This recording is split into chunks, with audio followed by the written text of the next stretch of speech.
to go over a lot of options and creativity that you can come up with for endurance strength exercises. So I've talked about in my previous videos of different kind of segments of class in this kind of series about power cardio or high intensity interval cardiovascular training and how you could fit that into your class to be something different, explain the different experience your participants should have. Then there's endurance cardio, so that brings down the intensity but increases the length of time you're working. And then you can do similar effects with strength. So I've demonstrated in other videos about power strength and how we are basically using the full body to get that change in intensity, change in what they're feeling because they're working multi-joint. And now I'd like to talk about endurance strength. And the difference between power strength and endurance strength is not just time, as we've talked about in other videos, but it's also the choice of exercises that we choose. So the first thing as far as time, for endurance strength, the way I tend to teach it is 1 minute increments of each exercise without any rest. So, and then sometimes I might do 30 seconds of a exercise that complements or can be supersetted by, I don't know if supersetted is a word, that can be complemented by another exercise working the same muscle group. So a superset obviously is, let's say you're doing bicep curls, you do another exercise that's different with maybe a different piece of equipment, but it's still a bicep curl. It's still working the bicep essentially. So it should be a longer duration of time. That means higher repetition. They need to choose a weight that's lighter than what they would choose for that power strength. So encouraging them to also understand that. So the first thing I'll show you is our basically endurance strength exercise for the biceps, some choices for that. So obviously you have your good old bicep curl. What's cool about this is you can go into hammer curls, and then honestly you can go into wider bicep curls where they're curling wider out to the side. And the last thing I want you to understand about endurance strength that you can tweak is their center of gravity or their balance too. So you could have them, we don't want it to become a power exercise, so without getting too creative where we start to like lunge and curl and do too many other movements with the other parts of the body, that starts to bring it more to the power strength exercises. So where you can get creative is adding a balance challenge to that bicep curl where their core gets a little more involved, but the isolation and the muscle group that's being worked is still the biceps. Good isolation exercises for the triceps are obviously going to be maybe a hinge forward, flat back, extension behind them. What I tend to emphasize with my participants is opening up that chest as much as possible, avoiding momentum as we would with everything.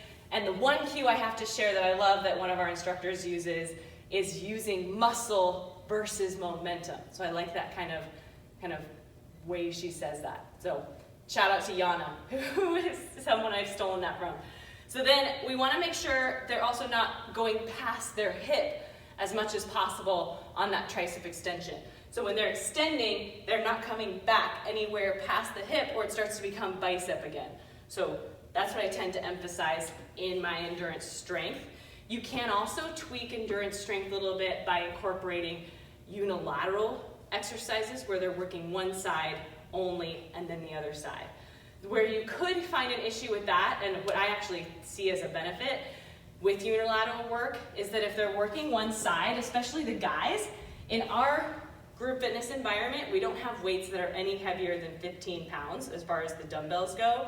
So the way you can help them increase the weight, because most gentlemen, hopefully in a minute, they should feel the burnout by the time that minute's over. But if they need some more weight, you can always take two dumbbells, kind of put them across from each other. They can rest inside of each other pretty easily, and they can do rows, single arm rows, tricep extensions that way. Hopefully they aren't able to do a tricep extension with any heavier weight than that. But I already jumped ahead to another muscle group. So that is a great option for unilateral work with rowing. You can always, that supported position on the knee is nice, but you can incorporate the core even more by having them unilaterally weighted and staying in that deadlift position because their core is going to have to work really hard to not rotate the spine. So we have our back, which we just worked. You can obviously use, if you're going to do any strength exercises, you should only use really one piece of equipment. Choose, if your whole class is strength, then you could choose maybe the band and some form of weight, or gliding disc and some form of weight, but I wouldn't recommend, you shouldn't need the body bar and the dumbbells. You should be creative enough to come up with something including the body bar and again, maybe a band or a gliding disc, or you should use just dumbbells with some other fun piece of equipment. But I am definitely one of those people who is all about limited equipment because it's just distracting, it gets in the way, and people don't get as great of a workout because they're too busy transitioning between weights. So, done with that lecture. This next one is our row with the bar. So this is, I consider, a more steady state endurance muscle exercise because it's basically a single muscle group or isolating just part of the body. Then you can always progress that, since shred is supposed to progress over time. Anytime they're in a row or a hinge position or a tricep extension position, we can always take a leg away. So again, here's that balance challenge, and we start to make that exercise progress later in the session without getting too crazy on creativity, where they actually can't see themselves building in strength over time because we've gotten too creative with our exercise choices. Another piece of equipment we do use in our shred class is the TRX suspension trainer. So many great endurance exercises you can do on that piece of equipment, and I'll be sure to do another video on just TRX strength exercises next time. But you could do a full body workout with endurance strength exercises on the TRX. Power strength exercises on the TRX, not so much. So I've demonstrated bicep curl, tricep extension, back rows. You can also do fly, and then we have chest options too. Something you can do with a body bar that's kind of fun is putting it on its end. If you have more kind of deconditioned participants, because I say deconditioned because this isn't quite as intense on the chest as a supine fly is. But if you already have the body bar in their hands, a fun chest exercise and anti-rotation exercise is where you take a heavy bar on its end and have them do some flies like this. So this one's a fun one that I like to incorporate in classes too. You can add some rotation to that. That might start to get into more strength, more power strength, because you're starting to incorporate more muscle groups and it can start to make it feel a little more intense. Other chest exercise obviously are going to be a push-up, my absolute favorite, which I'll demonstrate in a second. I would choose this guy as option number one for bringing them into endurance strength. So we have obviously our chest press. The way you can progress this, either with the dumbbells or with the bar, is to actually have them shimmy their hips off, find a bridge, and then go into their chest fly.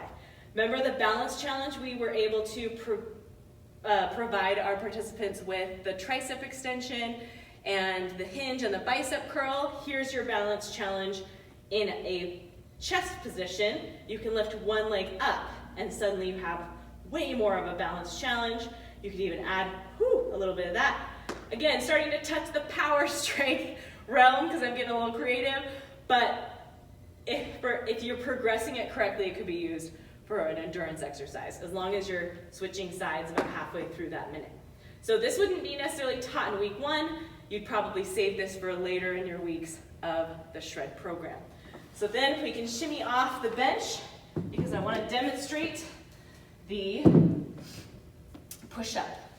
Something really quick I like to mention too to my classes is when they're setting down the weights, that's part of their workout. So as a very responsible instructor, to save the floors of your gym and to save your equipment from breaking, if they're dropping their equipment after every strength set, they're being lazy and they're not getting the most out of putting their equipment down quietly. So ask your participants, if you hear them dropping weights, please ask them to set them down gently. Your manager will be happy that you're doing that.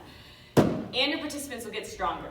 Okay, last but not least, we have our push-up. The reason I say it's such a great exercise and so important to incorporate really in any of your classes is it's obviously a full body exercise, but it's also helpful to prevent, I know the gentleman, as I spoke about earlier, who can feel like the weights aren't heavy enough for them because a lot of guys can go very heavy on that bench press. Ask them to do a push-up and their whole world changes because they have a lot, it's a totally completely different exercise and there's a lot more strength involved in that push-up. So here's our good old push-up on the bench.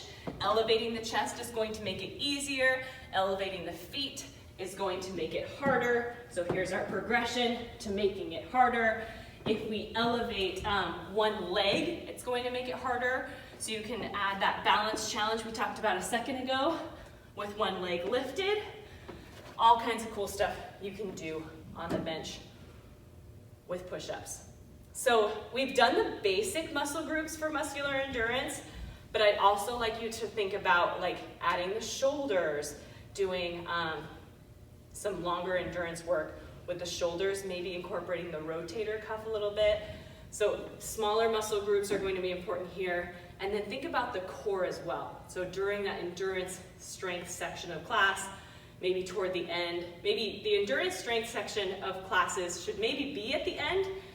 Got the cardiovascular work out of the system, sprinkled in some endurance strength, and maybe at the end finishing on the floor for some doing those push-ups, getting into that plank position, doing some good core work, and then cooling down and finishing up class. So hopefully those were helpful. Again, endurance strength should be about a minute or so of each exercise.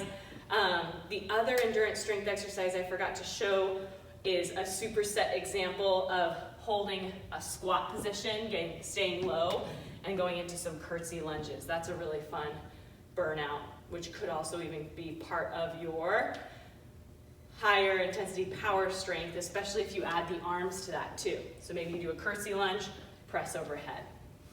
So hopefully those are some helpful ways to change up your class and change up the intensity in communicating with your students, hey, we're doing endurance strength today, and they might really enjoy that different aspect of class.